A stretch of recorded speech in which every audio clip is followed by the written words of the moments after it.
നമസ്കാരം. നടി ആക്രമിക്കപ്പെട്ട കേസിലെ പ്രധാന സാക്ഷികളിൽ ഒരാളും സംവിധായകനുമായ ബാലചന്ദ്രകുമാർ കഴിഞ്ഞ ദിവസമായിരുന്നു അന്തരിച്ചത്. നടി ആക്രമിച്ച കേസിൽ നിർണായകമായത് പി ബാലചന്ദ്രകുമാറിന്റെ വെളിപ്പെടുത്തലുകളാണ്.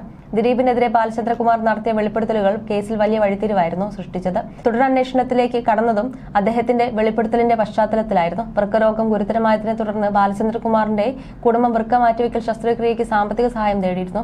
വൃക്കരോഗം കൂടാതെ ബാലചന്ദ്രകുമാറിന്റെ തലച്ചോറിൽ അണുബാധയും സ്ഥിരീകരിച്ചിരുന്നു.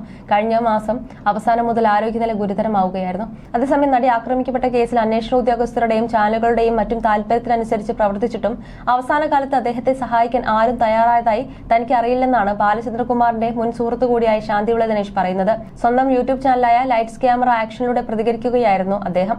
ബാലചന്ദ്രകുമാറിനെ അടക്കിയത് തൈക്കാട് ശാന്തി കവാടത്തിലാണ്. എനിക്ക് പോകണമെന്നുണ്ടായിരുന്നു, പക്ഷെ എന്നെ തെറ്റിദ്ധരിക്കുന്ന കുറെ പേർ അവിടെ ഉണ്ടാകുമല്ലോ. ഞാൻ ദിലീപിന്റെ ആളാണെന്നാണല്ലോ പറയുന്നത്.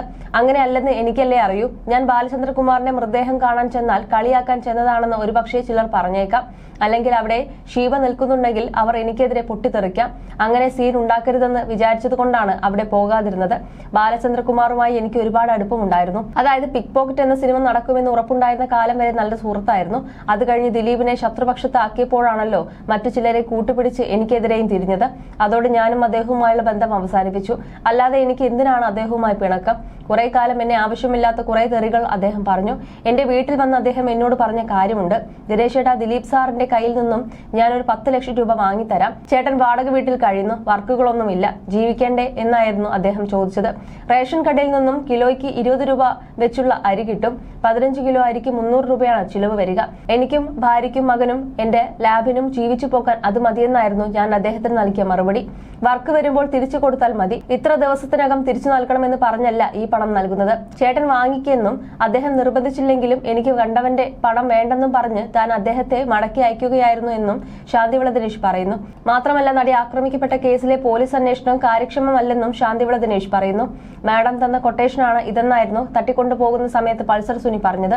ഏതാണ് ആ മാഡം? എന്നാൽ മേടവും ഇടവും ഇവിടെ വേണ്ട, നമുക്ക് ദിലീപിനെ പിടിച്ച് അകത്തിട്ടാൽ മതിയെന്ന രീതിയിലാണ് കേസ് മുന്നോട്ട് പോയത്. ഒന്നാം പ്രതി പൾസർ സുനിയുടെ ക്രിമിനൽ പശ്ചാത്തലം കൃത്യമായി അന്വേഷിക്കാതെ ദിലീപിനെ കുരുക്കാനും അദ്ദേഹവും പൾസർ സുനിയുമായി ബന്ധപ്പെടുത്താനും എന്തെങ്കിലും ഉണ്ടോ എന്നും മാത്രമാണ് കഴിഞ്ഞ 6 വർഷത്തോളമായി അന്വേഷിച്ചുകൊണ്ടിരിക്കുന്നത്. മേനകയെ അടക്കം തട്ടിക്കൊണ്ടുപോകാൻ ശ്രമിച്ച ഒരു ക്രിമിനലാണ് പൾസർ സുനി. ജയിലിൽ നിന്ന് ഇറങ്ങിയതിനു ശേഷം വില കൂടിയ കാറുകളിലാണ് അദ്ദേഹം സഞ്ചരിക്കുന്നത്. എങ്ങനെ ഇദ്ദേഹത്തിന് ഈ വില കൂടിയ കാറുകൾ സഞ്ചരിക്കാനാവുന്നുവെന്ന് അന്വേഷിച്ചാൽ തന്നെ ഈ കേസ് തെളിയും. സുപ്രീം കോടതി വരെ പോകാനുള്ള ചിലവ് നൽകിയത് ആര്? ഈ കാറുകൾ ആരുടേത്? വാടകയാണെങ്കിൽ വാടക കൊടുക്കുന്നത് ആര് എന്ന് അന്വേഷിച്ചാൽ ഈ കേസ് തെളിയും. എന്നാൽ പോലീസ് അന്വേഷിക്കില്ല. അതൊന്നും ഈ കേസിൽ പെട്ടതല്ലല്ലോ. നമുക്ക് ദിലീപിനെയല്ലേ വേണ്ടതെന്ന് പറയുമായിരിക്കുമെന്നാണ് ശാന്തിവിള ദിനേശ് പറയുന്നത്.